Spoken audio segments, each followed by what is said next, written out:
Assalamu alaikum, welcome to my YouTube channel Senior Student Education। Students, आज हम chapter number 1 शुरू करते हैं नाइन्थ में। तो मैट्रिक्स एंड डिटरमिनेंट्स हैं, बट अब मैट्रिसेस जब स्टूडेंट्स आमतौर पर मेरा एक्सपीरियंस है कि जब हम स्टूडेंट्स पहली दफ़ा देखते हैं यार ये मैट्रिक्स क्या है तो परेशान होते हैं। हालांकि इतना कोई मुश्किल और नहीं है, बड़ा आसान है और बड़ा मज़ा आता है मैट्रिक्स को सॉल्व करने का। तो मैट्रिक्स की जो डेफिनेशन है उसमें यही कहा जाता है कि जब हम कुछ नंबर्स, कलेक्शन ऑफ नंबर्स को, यानी कि बहुत सारे नंबर्स हैं, अगर उनको हम कुछ ब्रैकेट बना के शो कर दें, जैसे कि मैं अगर कहूँ कि इस तरह से कुछ दो ब्रैकेट्स बना के उन नंबर्स को, रियल नंबर्स मतलब जो कि नंबर नेगेटिव भी हो सकते हैं, पॉजिटिव भी हो सकते हैं, ज़ीरो भी हो सकता है, लेकिन इमेजिनरी या कॉम्प्लेक्स नंबर नहीं होंगे। इमेजिनरी या कॉम्प्लेक्स नंबर क्या होता है, इनको हम नेक्स्ट चैप्टर में जाके देखेंगे। लेकिन अभी डेफिनेशन के मुताबिक जो रियल नंबर्स हैं, अगर उनको हम इस तरह से दो ब्रैकेट, जिसको यहाँ पे ये भी कहा जा रहा है बुक में, रेक्टेंगुलर फॉर्म में अगर हमने नंबर्स को शो कर दें तो उसको मैट्रिक्स का नाम दे देते जाता है। अगर मैं कहूँ 2, 3, 4 एंड 5, और ये मैंने कुछ नंबर हैं सिंपल, मैंने इनको एक ब्रैकेट में इस तरह से शो कर लिया, तो इनको मैट्रिक्स का नाम दे दिया जाता है, एक single matrix. Matrices plural form है, तो अगर कोई एक से ज़्यादा होंगे तो हम मैट्रिसेस कहेंगे, सिंगल होगा तो हम मैट्रिक्स कहेंगे। यहाँ पे ज़ीरो भी हो सकता है, कोई ज़रूरी नहीं है, 1 भी हो सकता है, नेगेटिव नंबर भी हो सकते हैं, पॉजिटिव भी हो सकते हैं, दोनों तरह के नंबर हो सकते हैं। तो ये दोनों मैट्रिक्स की डेफिनेशन है। मैट्रिक्स में होता क्या है कि रो और कॉलम्स का कॉन्सेप्ट होता है। नंबर ऑफ कलेक्शन, जब बहुत ज़्यादा नंबर हों, आपने उन पर कुछ ऑपरेशन परफॉर्म करने होते हैं, तो उनको हम इस तरह से ब्रैकेट में कम, यानी कि इकट्ठा कर सकते हैं, कलेक्शन कर सकते हैं, उनको गैदर कर सकते हैं, तो उनको एक मैट्रिक्स का नाम दे दिया जाता है। अच्छा, अब हम मैट्रिक्स में देखते हैं क्या क्या चीज़ें होती हैं। मैट्रिक्स में ब्रैकेटें, ये ठीक है, एक मैट्रिक्स को शो करने के लिए ब्रैकेटें होती हैं, जैसे कि अभी ये है ब्रैकेट और एक करंटली ये ब्रैकेट है, ठीक है। अंदर दरमियान में नंबर होते हैं।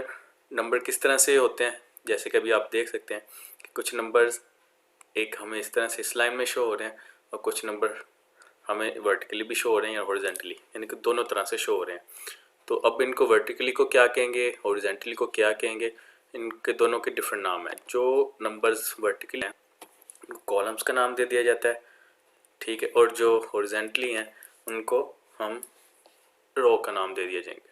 यानी कि अगर हम करंटली सिचुएशन में बात करें तो ये जो नंबर है ना, इस तरह ये हॉरिजॉन्टली है, इनको हम रो कह देंगे, ठीक है, एक रो और एक रो ये होगी। और जो कॉलम इस तरह से हैं, यानी कि जो नंबर्स इस तरह से हैं, इस लाइन में शो हो रहे हैं, आपकी नाक की सीध में वर्टिकली, इसको वर्टिकली कहते हैं और इनको कॉलम कहेंगे। दोबारा से एक बना के दिखाता हूँ। अगर मैं कहूँ मेरे पास नंबर हैं 1, 2, 3, 4, ठीक है। तो अब इसमें हम रो कॉलम्स देखते हैं, तो इसमें रो भी हैं, कॉलम्स भी हैं। अगर ये देखो मैं इस डायरेक्शन में, ठीक है, तो ये एक रो 1 है, इसको मैं R1 का नाम दे दिया देता हूँ।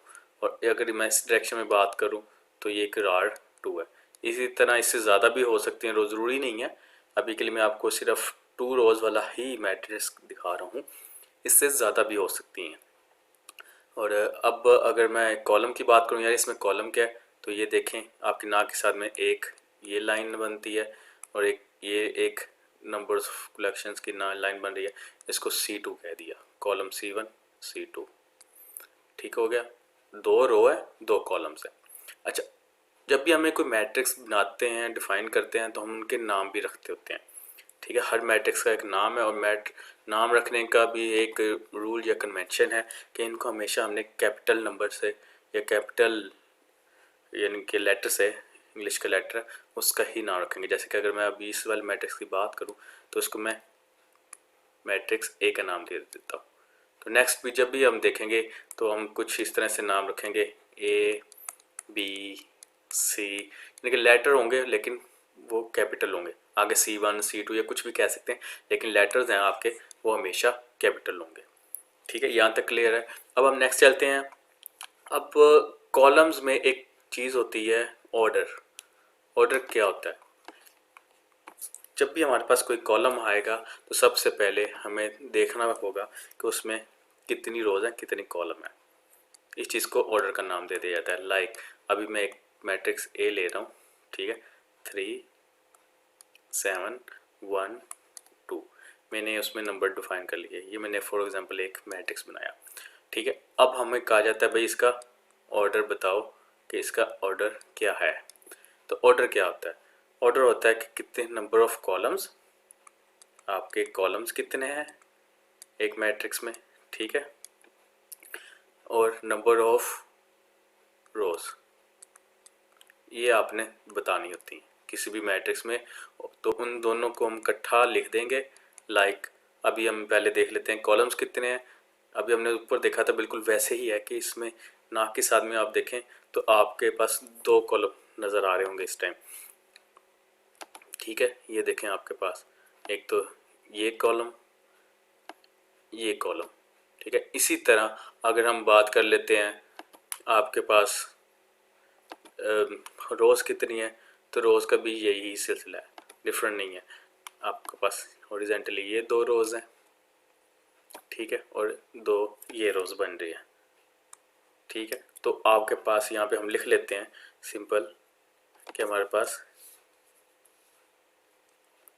2 रोज़ हैं, 2 ही कॉलम्स हैं, ठीक है। तो ऑर्डर फाइंड करना था हमने, तो ऑर्डर को हम लिखना क्या है, हम लिखेंगे ऑर्डर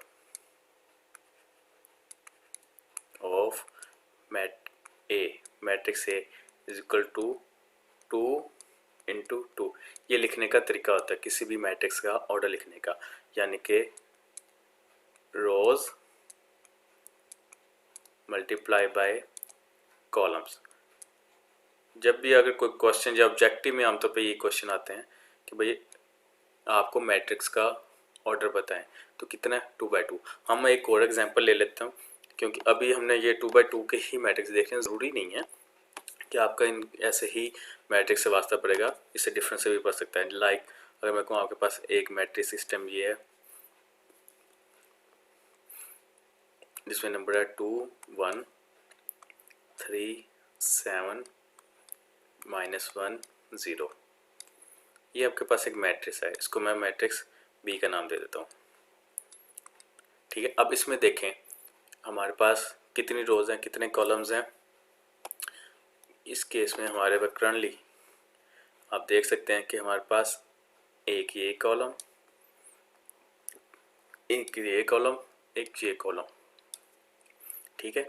तो 3 कॉलम बन गए, और रोज कितनी है, एक ये रो, एक रो, तो ये आपके 2 रोज हैं।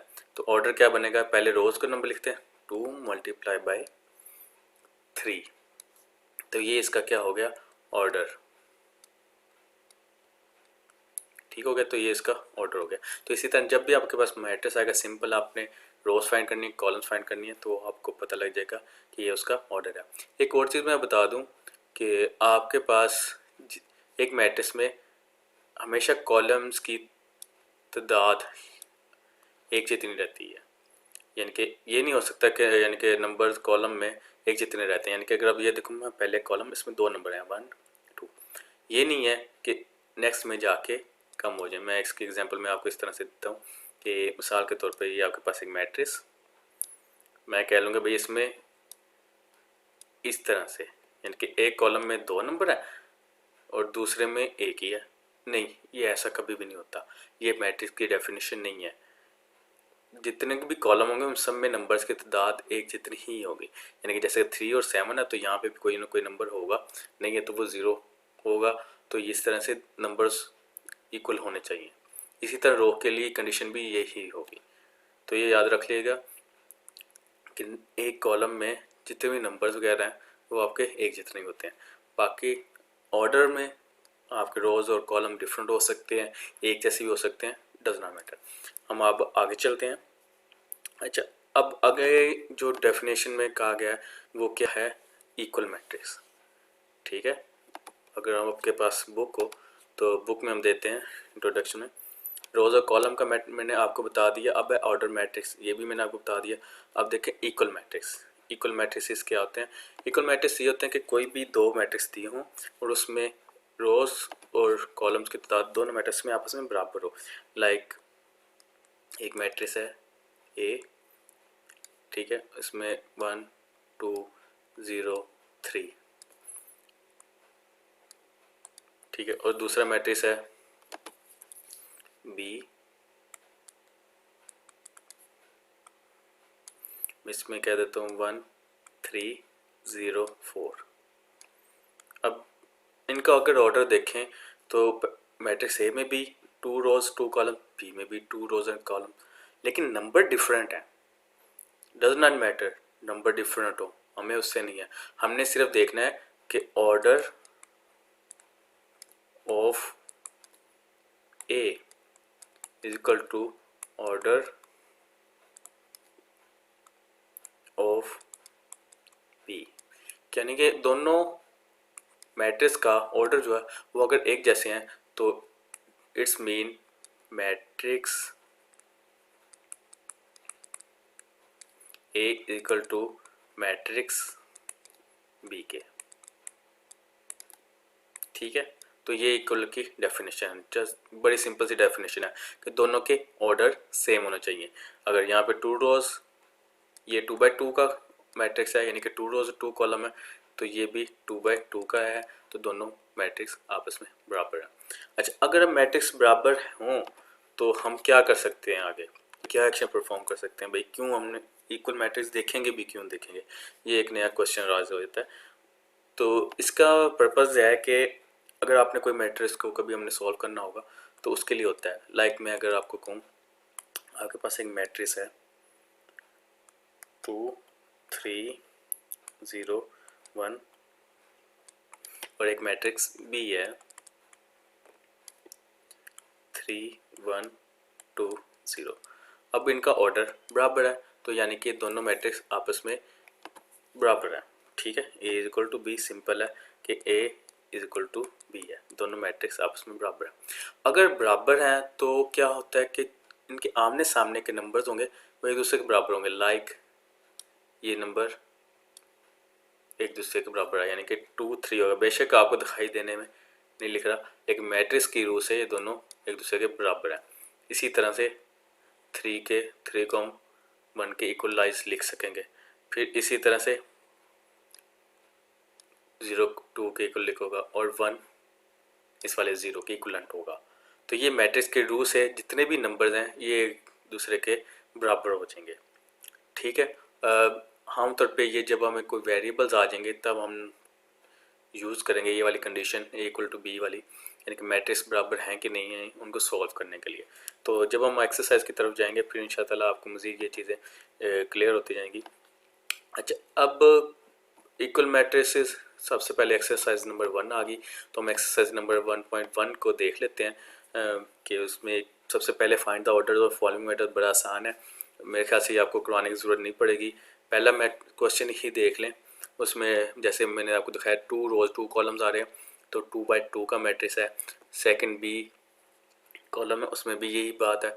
सी में देखें आपके ना की सीध में एक ही नंबर है और दूसरे भी ना की सीध में एक ही नंबर है, तो यानी कि कॉलम तो 2 हो गए, ठीक हो गया।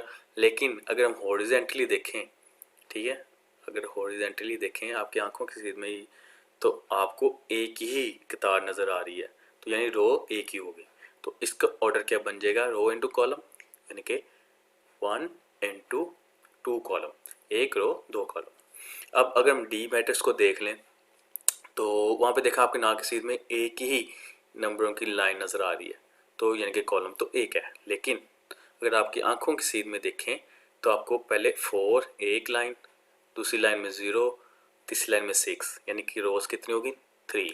तो ऑर्डर क्या होगा इसका 3 इंटू 1, ठीक हो गया। अब मैट्रिक्स ई पे आते हैं।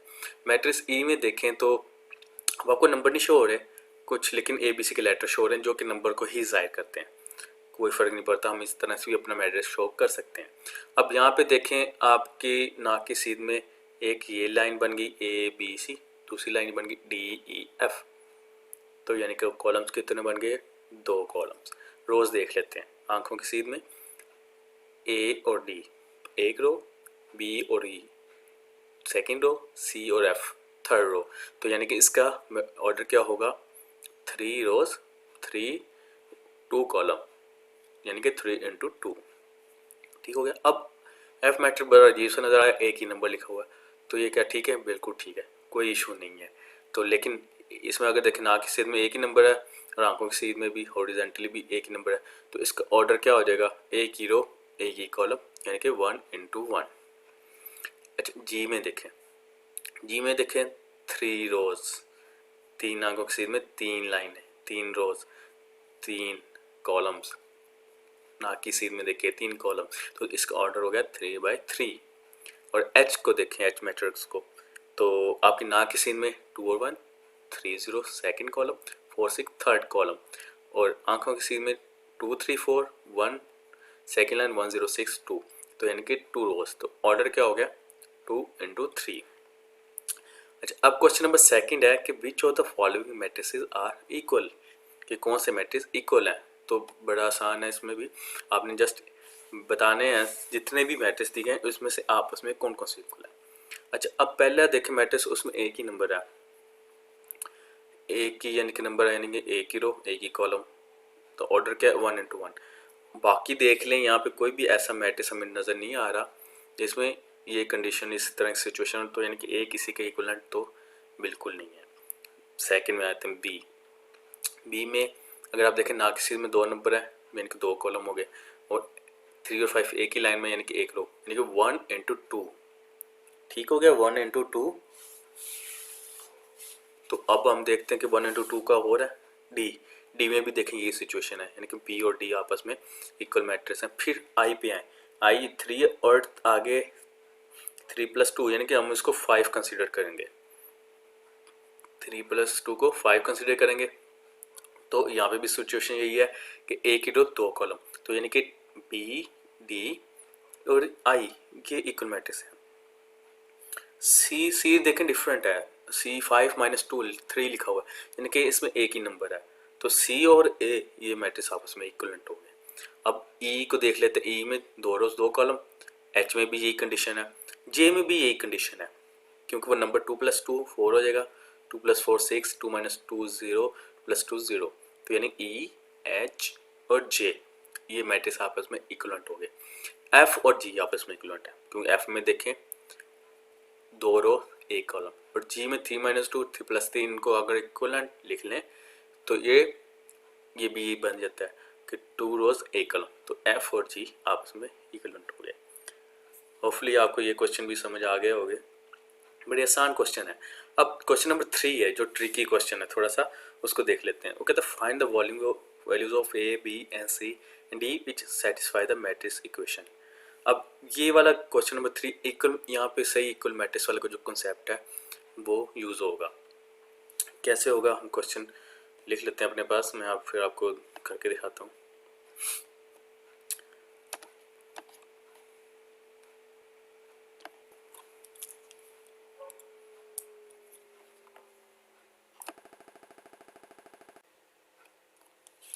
अच्छा क्वेश्चन नंबर 3 है find the values of A B and c. अब इस मैट्रिक्स में देखें तो अब आपको नंबर नज़र आ रहे हैं, लेकिन वो नंबर्स के यहाँ एक्चुअली ए बी और सी की वैल्यूज़ हैं, आपको ए बी सी और डी वी की वैल्यूज़ फाइंड करनी है। तो वो बड़ा आसान तरीका होगा, सोल्यूशन हल करना शुरू करते हैं हम। अच्छा अब इसमें लिखेंगे हम एक स्टेटमेंट लिखेंगे जो पहले हम कि since both matrices are equal. अब चूंकि दोनों मैट्रिक्स क्या हैं आपस में इक्वल हैं, तो इक्वल की कंडीशन में हमने देखा था अगर दोनों मैट्रिक्स आपस में इक्वल हो तो उनके नंबर आपस में इक्वलेंट होता है। तो यानी कि इक्वलेंट होंगे तो क्या होगा, तो then we have A plus C is equal to 0। ठीक हो गया, कि अब ये देखें ये यानी कि ये वाला नंबर और ये वाला नंबर दोनों मैट्रिक्स के आपस में फर्स्ट जो है पहले रो का पहले कॉलम का पहले नंबर वापस में इक्वलेंट हो गया। ठीक हो गया, ये कंडीशन बन गई। फिर अगर ये इसी तरह तो a plus C is equal to 0 है, तो फिर a plus 2b is equal to -7। ठीक हो गया, ये इस तरह से इक्वलेंट हो जाएगा। फिर इसी तरह c माइनस वन के सामने जो बनता है नंबर वो है c minus one is equal to 3। और फिर आगे जो है वो है 4d minus 6 is equal to 2d। ठीक हो गया। यहाँ पे अगर आप देखें आपके पास 4 इक्वेशन बन गई, आपके पास 4 इक्वेशन बन गई। अगर आपको थोड़ा सा अलजेब्रा याद हो जिसमें हम इक्वेशन वगैरह सॉल्व करते थे तो हम उस तरह से इनको सॉल्व करेंगे। हमारे पास इक्वेशन आ गई 4, इनको नंबर देते हैं। पहली इक्वेशन को 4 1 नंबर दे दिया, दूसरी इक्वेशन को 2 3, ठीक है, और इक्वेशन 4। तो हमारे पास 4 इक्वेशन आ गई। अब हमने वैल्यू फाइंड करनी ए बी और सी डी की।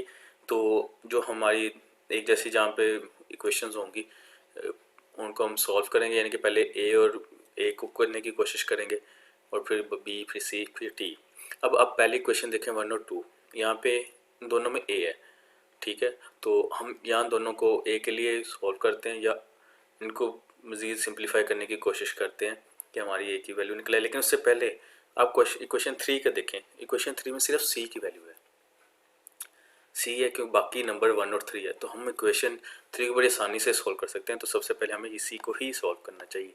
तो हम क्या करते हैं, हम सबसे पहले इक्वेशन 3 को सॉल्व करते हैं। तो हम लिखते हैं फ्रॉम इक्वेशन 3 वी हैव, तो इक्वेशन 3 से क्या लिखा, c minus one is equal to 3। तो -1 को उठा के उधर ले जाते हैं, उधर जाके क्या हो जाएगा, प्लस हो जाएगा 3 प्लस 1 और इज इक्वल टू 4। तो c की वैल्यू क्या हमारे पास आ गई 4। बड़ा सिंपल था कि हम बाकी के a की या क्वेश्चन 1 या 2 को करते सॉल्व, हमने क्वेश्चन 3 को सॉल्व किया, हमारे पास c की वैल्यू 4 आ गई। इसी तरह अब हम 4d minus 6 equal to 2d, question 4 को देखें। यहाँ पे क्या है, ये यहाँ पे हमारे पास सिर्फ डी ही है, डी इन्वॉल्व है पूरी इक्वेशन में। तो इसी तरह हम इसको भी सॉल्व कर लेंगे डी के लिए कि हमारे पास सिर्फ डी की वैल्यू निकला है। तो हम क्या करेंगे, 4d लिखेंगे फ्रॉम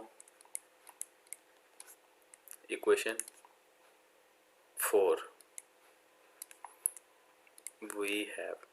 ये स्टेटमेंट है लिखने में बहुत ज़रूरी होते हैं क्योंकि चेक करने वाले को ना बड़े आसानी से आपका सवाल समझ आ जाता है और वो फ्रस्ट्रेट नहीं होगा और आपका अच्छा इंप्रेशन पड़ेगा, आपको नंबर अच्छे दे देगा।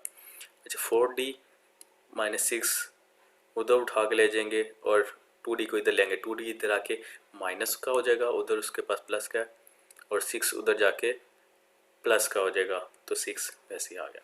4d माइनस 2d आपके पास आ जाएगा 2d इज इक्वल टू 6। अच्छा, 2 यहाँ पे देखिए अब मल्टीप्लाई हो रहा है, ठीक है। तो अगर हम इसको दूसरी तरफ ले जाएं तो ये इक्वेशंस का रूल होता है कि एक चीज़ एक तरफ मल्टीप्लाई हो रही हो तो दूसरी तरफ जाके डिवाइड हो जाएगी। तो ये आप इसको इस तरह से लिख सकते हैं, यानी कि d इज इक्वल टू 6/2। तो 2 1 दा 2, 2 3 दा 6। तो आपके पास d की वैल्यू आपके पास निकल आई है d इज इक्वल टू 3। ठीक हो गया, आपके पास डी की भी वैल्यू भी निकल आई, आपके पास सी की भी निकल आई, आपके पास डी की भी निकल आई है। तो अब आपके पास रह गई है ए और बी की। अब इक्वेशन 1 को देखें, वहाँ पे आपके पास सी है, ए आपको चाहिए, सी की आपने पहले निकाल लिया। तो मैं अब इक्वेशन 1 को इस्तेमाल करेंगे। तो इक्वेशन 1 को हम इस्तेमाल कर लेते हैं, इसी तरह स्टेटमेंट लिख के आप डायरेक्ट सॉल्व करना शुरू कर दें। तो आपके पास ए plus C is equal to 0। सी की वैल्यू 4 थी तो हम यहाँ पे पुट कर देंगे +4 इज इक्वल टू 0। तो हम 4 को उठा के उधर ले जाते हैं क्योंकि हमें ए की वैल्यू चाहिए, ए को एक साइड पे रखते हैं। तो उधर 0 उधर जाके 4 माइनस का हो जाएगा, या आपके पास आ जाएगा -4। तो आपके पास ए की वैल्यू आ गई -4। ठीक है, यहाँ पे जस्ट हमने एक स्टेटमेंट जो थी वो लिख देते हैं कि put c is equal to 4 in equation 1। ठीक हो गया। अब हमारे पास ए की भी आ गई, सी की भी डी आ गई, डी की भी आ गई, सिर्फ रह गया है तो बी रह गया। बी की भी हम इसी क्वेश्चन में निकाल लेंगे। ए की वैल्यू हमारे पास निकल आई है, ए की वैल्यू को यूज़ करते हुए हम बी की वैल्यू निकालेंगे। ए प्लस 2b = -7 है, ठीक है। ए तो हम यहाँ पे लिखेंगे पुट a = -4 इन इक्वेशन 2। तो ये हमारे पास a प्लस 2b = -7 है। If I am not wrong, I need to see, हम एक दफ़ा देख लेते हैं जल्दी से। a प्लस 2b = -7 है, ठीक है। अब हम अपने क्वेश्चन की तरफ चलते हैं।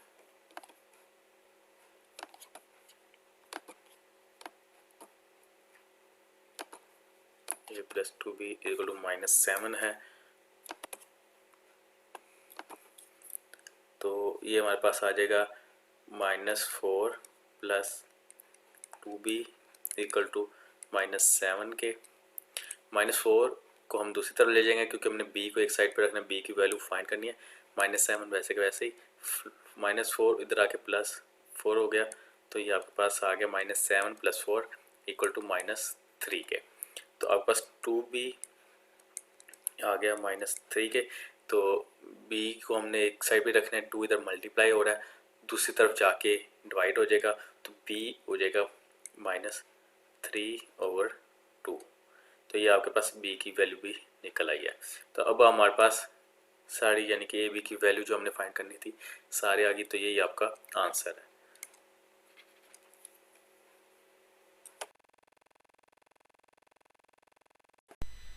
Thank you for watching. अगर अभी तक चैनल को सब्सक्राइब नहीं किया तो सब्सक्राइब कर लीजिए और इसी तरह के मज़ीद वीडियोस से अपडेट रहने के लिए बेल आइकन को दबाना मत भूलिएगा। आज के लिए इतना ही। अपना बहुत ख्याल रखिएगा। मिलते हैं अगली वीडियो में। तब तक के लिए अल्लाह हाफिज़।